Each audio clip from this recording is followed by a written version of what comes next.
के लिए आपका जो रीजनिंग का पोर्शन आने वाला है, यानी कि मेंटल एबिलिटी का जो आपका पोर्शन आने वाला है आपके एग्ज़ाम में, उसके लिए आज हम देखेंगे एज के क्वेश्चंस। तो जैसा कि मैंने आपको पार्ट नंबर 1 में बता दिया था कि एज के क्वेश्चंस को किस तरीके से सॉल्व करना है, तो आज ये आपका पार्ट नंबर 2 है। तो पार्ट नंबर 2 में मैं ओनली क्वेश्चंस कराऊंगी और थोड़ा सा हाई लेवल होगा पहले के क्वेश्चंस से, ठीक है। तो जो आपने अगर पार्ट 1 नहीं देखा है जिन भी बच्चों ने, तो फटाफट से जाके पहले उसे देखिए और फिर पार्ट 2 की तरफ बढ़िए, क्योंकि सबसे पहले हमारा बेस जो है वो क्लियर होना चाहिए, ठीक है। तो किस क्लास के लिए? ये है क्लास 11th एंड 9th, दोनों के लिए ही है ये। 9th के लिए भी है एंड 11th के लिए भी है। तो अगर कोई भी बच्चा देख रहा है तो दोनों के लिए हेल्पफुल होगी। चलिए स्टार्ट करते हैं आज की वीडियो। तो आज का हमारा पहला क्वेश्चन है हमारे सामने। क्या बोल रहा है क्वेश्चन में? Age of Umesh will be 4 times the age of Reena in 6 years from today. If ages of Umesh and Mahesh are 7 times and 6 times the age of Reena respectively, what is the present age of Umesh? अब हमें यहाँ पे बोला गया है, सबसे पहला देखो, सबसे पहले हमें डिवाइड कर लेना है। हमें सबसे पहले बोला कि age of Umesh will be 4 times the age of Reena, ठीक है। तो सबसे पहले हमने ये चीज़ डिवाइड कर ली, ये पोर्शन। फिर उसके बाद इन्होंने बोला इन 6 years, तो यहाँ तक कर लीजिए। यानी कि जो उमेश है, उमेश की एज क्या है? 4 times है रीना की एज से आने वाले 6 सालों में। फ्रॉम टुडे बोला है, इसीलिए यहाँ पे फ्यूचर होगा, यानी कि प्लस होगा, ठीक है। फिर बोला गया है if age of Umesh and Mahesh are 7 times and 6 times, तो यहाँ से ये नेक्स्ट हो जाएगा of the age of Reena. तो यहाँ पे इतना कंप्लीट कर लो, ठीक है, इतना। तो देखो यहाँ पे हमें बोला कि अगर उमेश एंड महेश की एज क्या है? 7 times एंड 6 times है रीना की एज से, तो हमें उमेश की एज बतानी है, प्रेजेंट की एज, ठीक है। तो सबसे पहले यहाँ पे बात कर ली जाए कि किसकी कौन सी एज है। देखो जो रिस्पेक्टिवली होता है, इसका मतलब होता है कि पहले वाला जो उमेश है उसकी एज 7 times होगी एंड जो महेश है उसकी एज 6 times होगी, क्योंकि वो बाद में आया है। तो सबसे पहले हमें जो चीज़ हमको गिवन है हमें वो लिख लेना है। तो सबसे पहले हमें क्वेश्चन में बोला था कि जो उमेश है, सबसे पहले देखिए उमेश को मैं क्या मानूंगी? उमेश को मैं मानती हूँ यहाँ पर यू, एंड महेश जो है हमारा उसको हम मानेंगे एम, एंड जो हमारी रीना होगी उसको हम मानेंगे आर, ठीक है, क्लियर है। अब उसके बाद जो हमारा उमेश है उसको 4 times बताया था रीना की एज से आफ्टर 6 years, तो आफ्टर 6 years लिख लेंगे। तो जो हमारा उमेश है उसको 7 times भी बताया था, तो जो उमेश है उसकी एज क्या होगी? फिर पहले इक्वेशन बनाएंगे u प्लस 6, क्योंकि आफ्टर 6 years के बाद इक्वल टू r प्लस 6, ठीक है, क्योंकि रीना की भी एज होगी। अब क्या करना है? ब्रैकेट लगा दीजिए एंड 4 लगा दीजिए। जैसे कि आपने क्वेश्चन में पढ़ा, हमें सबसे पहले बताया था कि 6 साल बाद जो उमेश है उसकी एज क्या है? 6 times हो जाएगी, ठीक है। तो हमें अब उसकी प्रेजेंट एज बतानी है। तो हमने यहाँ से ये भी देखा कि जो उमेश है, उमेश की जो एज है वो 7R है रीना की, यानी कि 7R का मतलब है वो 7 times ज़्यादा है रीना से। एंड हमने पहले पढ़ा कि जो उमेश है वो 4 times भी रीना से ज़्यादा होगा। कब? जब 6 साल हो जाएंगे। लेकिन हमें बतानी है प्रेजेंट की एज। तो इक्वेशन बन गई यहाँ से। अब u है उसकी जगह हम करेंगे पुट 7R प्लस में 6 इजकल टू में 4R प्लस में 24 मल्टीप्लाई हो जाएगा। उसके बाद अब 4R को इस साइड ले जाएंगे और 6 को इस साइड ले आएंगे, ठीक है। 4R को इस साइड ले जाना है और 6 को इस साइड ले आना, तो 7R minus 4R equal to 24 minus 6। Answer क्या आएगा? 3R equal to 18। एंड जब ये 3 जो है ये इस साइड जाएगा तो ये क्या हो जाएगा? ये हो जाएगा 18/3 एंड कट पिटा के हमारा आंसर आएगा 6। यानी कि जो हमारी रीना है, कौन? जो हमारी रीना है उसकी एज क्या निकली, उसकी एज निकली प्रेजेंट की 6 निकली है। क्या निकली है, 6 निकली है हमारी रीना की एज। तो अब हमें निकालनी है उमेश की एज। तो जैसा कि हमने देखा जो उमेश है वो 7 टाइम्स है रीना की एज से, तो बस हमें 7 जो है वो मल्टीप्लाई कर देना पड़ेगा रीना की एज में। तो रीना की एज, 1 सेकेंड क्लियर कर लेते हैं थोड़ा सा।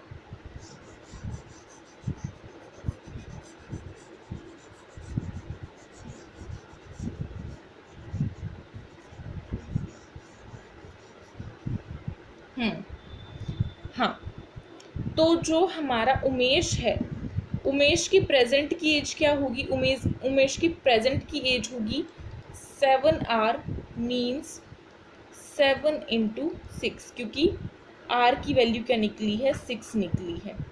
तो अब 7 इंटू 6 होता है 42। इसका मतलब उमेश की क्या एज आने वाली है, 42 ईयर्स। इसीलिए हमारा कौन सा ऑप्शन यहाँ से करेक्ट होगा, हमारा ऑप्शन नंबर डी जो है वो यहाँ से करेक्ट हो जाएगा। ठीक है, जिन्होंने भी डी को करेक्ट किया उनका बिल्कुल करेक्ट आंसर है। नेक्स्ट फिर हमारा क्वेश्चन देखते हैं। अगला हमारे पास आ जाता है, क्या है, अगला है हमारे पास the average age of 10 students and their teacher is 15 years. The average age of first 7 students is 15 years and that of the last 3 students is 11 years. What is the teacher's age? अब हमें यहाँ पे बताया गया कि जो average age है 10 students की एंड टीचर की वो है 15, एंड जो एवरेज एज है 7 फर्स्ट 7 स्टूडेंट्स की वो है 15 ईयर्स एंड जो लास्ट के 3 स्टूडेंट्स बचे उनकी एज है 11 ईयर। तो अब हमें टीचर की एज बतानी है। तो बहुत ही सिंपल क्वेश्चन है, ज़्यादा मुश्किल नहीं है। सबसे पहले क्या करेंगे, सबसे पहले हमें निकालना होगा total age of 10 students and teacher, यानी कि total age of students and teacher. तो वो क्या निकल के आने वाली है, हमने देखा कि अगर हम इनको टोटल करेंगे, 10 स्टूडेंट्स है हमारे पास और एक टीचर है, तो 10 + 1 हो जाएगा 11 इंटू 15, क्योंकि उनकी एवरेज एज 15 दी गई थी। ठीक है, अब इसे मल्टीप्लाई करने के बाद आने वाला है 165। उसके बाद अब हमें देखना पड़ेगा total age of first 7 students, और वो क्या निकल के आने वाली है, 7 स्टूडेंट्स की एज इंटू 15 करेंगे, क्योंकि 15 इन्होंने एवरेज एज बताई थी, हमने क्वेश्चन में पढ़ा, तो वो निकल के आएगा 105, 105। ठीक है, अब हमें निकालना है टोटल एज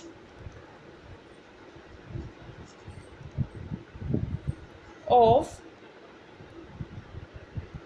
10 स्टूडेंट्स। वो क्या निकलेगी, वो कैसे निकालेंगे, देखो 10 स्टूडेंट्स की हमें निकालनी है टोटल एज। ठीक है, टोटल एज हमें 10 स्टूडेंट्स की निकालनी है।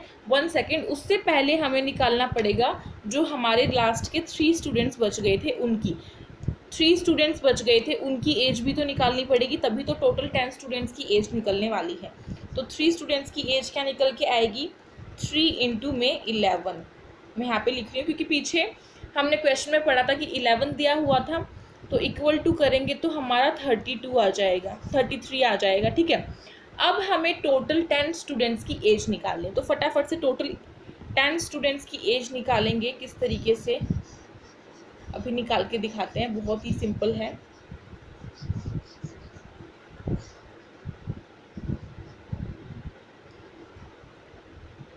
हमारे को यहाँ पे क्या गिवन था, हमारे को गिवन था, यानी कि हमने जो निकाला वो हमने निकाला total 7 students and total 10 students plus में teacher and total 3 students last के।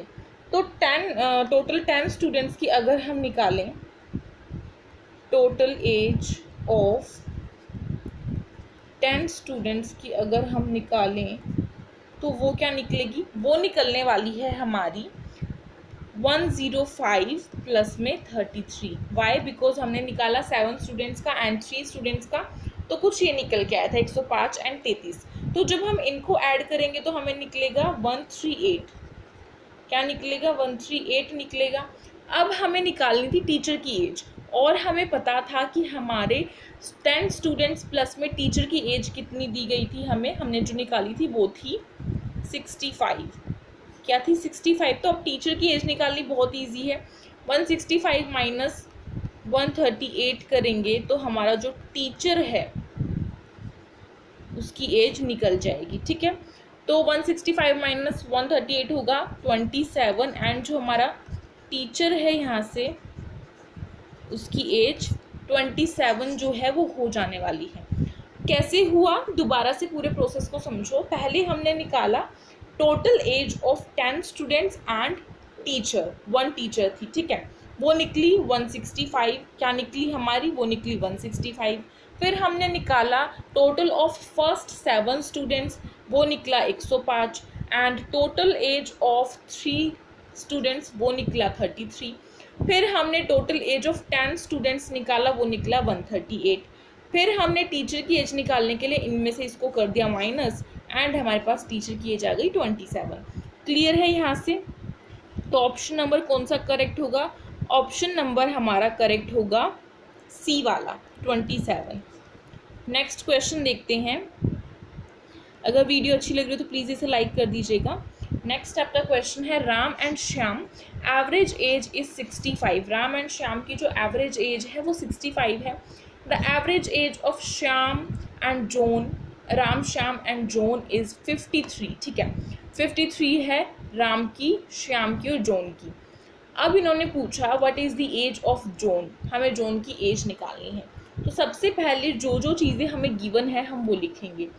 हमें गिवन है राम एंड श्याम की एवरेज एज, तो राम एंड श्याम क्या है? 2 पर्सन है, राम प्लस श्याम 2 है, इसीलिए हमें पता है एवरेज का फॉर्मूला क्या होता है, जितने नंबर हैं उतना डिजिट लगेगा नीचे, यानी कि 2 है तो 2 लग गया। इसकल टू क्या है? 65 है, यानी कि राम प्लस श्याम जो है इनकी कितनी एज निकल के आएगी? इनकी एज निकल के आएगी 130, क्योंकि अगर हम इससे मल्टीप्लाई करेंगे जब इस साइड 2 को जाएगा तो 130 आ जाएगा। तो हमें इतना पता चल गया कि राम प्लस श्याम की एज है 130। अब हमें निकालना है जॉन की एज, तो बहुत ईजी है, R प्लस एस प्लस जे अपॉन में 3 कर देंगे, क्योंकि 3 है, हमें इनकी एवरेज एज दी हुई है 53। तो 3 को जब हम इससे मल्टीप्लाई करेंगे तो हमारे पास क्या आने वाला है? 3 3 जा 9, 3 5 जा 15। ठीक है, 159 आ जाएगा। अब बहुत ही सिंपल है, हमने निकाला राम प्लस श्याम की एज 130, राम प्लस श्याम की एज हमने निकाली 130। तो बस अब इसे पुट कर दो, राम एंड श्याम की एज को हमें यहाँ पे पुट करना है, यानी कि 130 प्लस में जॉन इक्वल टू क्या आएगा? 159। तो जॉन इक्वल टू 159 माइनस 130 इक्वल टू 29। तो 29 ईयर्स जो है जॉन की एज है, यही हमें फाइंड आउट करना था, एंड हमने फाइंड आउट कर लिया। तो क्या होगा आपका correct answer? Option number A होगा, 29 ईयर्स। ओके, नेक्स्ट क्वेश्चन देखते हैं। नेक्स्ट क्वेश्चन क्या है? नेक्स्ट आपका फिर क्वेश्चन आ जाता है 4th। क्या बोल रहा है क्वेश्चन में? The present age of Aman and Naina are 59 and 37 respectively, यानी कि अमन की एज 59 है एंड नैना की एज 37 है। फिर इन्होंने कहा what was the ratio of the ages of Naina and Aman 3 years ago. Ago का मतलब माइनस में हो जाएगा, पास्ट। 13 ईयर्स पहले उनकी एज का रेशो कितना था, हमें ये बताना है। तो ये तो सबसे ही इजी क्वेश्चन है, कैसे करेंगे सोल्व? बहुत ही आसान है। देखो, हमें सबसे पहले जो जो चीज़ें गिवन है वो लिख लेनी है। हमारे पास गिवन है अमन एंड नैना की एज, तो अमन की एज कितनी है? अमन की एज थी 59, नैना की एज थी 37। अब हम अगर नैना की पुराने वाली एज निकालें, नैना की अगर हम 13 ईयर्स अगो की एज निकालें तो 37 माइनस 13 हमारे को कितना देकर जाएगा? हमारे को देकर जाएगा 24। ठीक है, ऐसे ही अमन की निकालेंगे, 59 माइनस 13 कर देंगे तो हमारे पास आ जाएगा 46। अब रेशो का मतलब क्या होता है, इनको डिवाइड कर दो, डिवाइड करोगे तो काटना पड़ेगा, सिंपलेस्ट फॉर्म होनी चाहिए, इसीलिए काटोगे तो नीचे आएगा 23, ऊपर आएगा 12, यानी कि हमारी रेशो बन जाएगी 12:23। किसकी एज की, नैना रेशो अमन की एज की, ठीक है, ये हमें बताना था।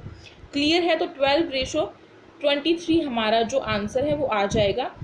अब आपको क्वेश्चन जो है ना वो बहुत ध्यान से पढ़ना है, बच्चे यहाँ पे कुछ मिस्टेक्स करेंगे इस क्वेश्चन में, अगर क्वेश्चन को अच्छे से पढ़ोगे, माइंड में क्वेश्चन रहेगा तो आंसर निकल जाएगा। देखो इसमें क्या है, what was the ratio of the ages of Naina and Aman, यानी कि पहले नैना बोल दिया फिर अमन बोला, लेकिन बच्चे क्या करते, पहले अमन और फिर नैना और फिर उनकी रेशो निकालते, यानी कि वो करते 46/24 और आंसर कुछ आता 23:12, ठीक है, और ये हो जाता है रॉन्ग, बिकॉज यहाँ पे नैना एंड अमन का पूछा गया है, तो अगर नैना एंड अमन की आएगी तो वो आएगी 12:23, इसीलिए ऑप्शन नंबर सी आपका यहाँ से करेक्ट हो जाएगा। आई थिंक अब आपको अच्छे से क्लियर हो गया होगा। तो अगर वीडियो पसंद आई हो तो प्लीज़ इस वीडियो को लाइक कीजिएगा, शेयर कीजिएगा अपने फ्रेंड्स में, एंड अगर न्यू है तो सब्सक्राइब कर लीजिए हमारे चैनल को। साइड में जो बेल आइकन है उसे कर दीजिए प्रेस, जिससे कि न्यू वीडियोस की नोटिफिकेशन आपके पास फटाफट से आती रहे। एंड अगर आपने अभी तक हमारे टेलीग्राम ग्रुप को ज्वाइन नहीं किया है तो फटाफट से जाके उसे ज्वाइन कर लीजिए, लिंक आपको डिस्क्रिप्शन बॉक्स में मिलेगी। एंड हमारा जो इंस्टाग्राम आईडी है वो है यूनिक क्लासेस के नाम से, तो इसे भी जाके प्लीज़ फॉलो कीजिए ताकि हमें थोड़ा सा सपोर्ट मिल सके। तो मिलते हैं नेक्स्ट क्लास में, तब तक के लिए ऐसे पढ़ते रहिए। Thank you so much for watching this video.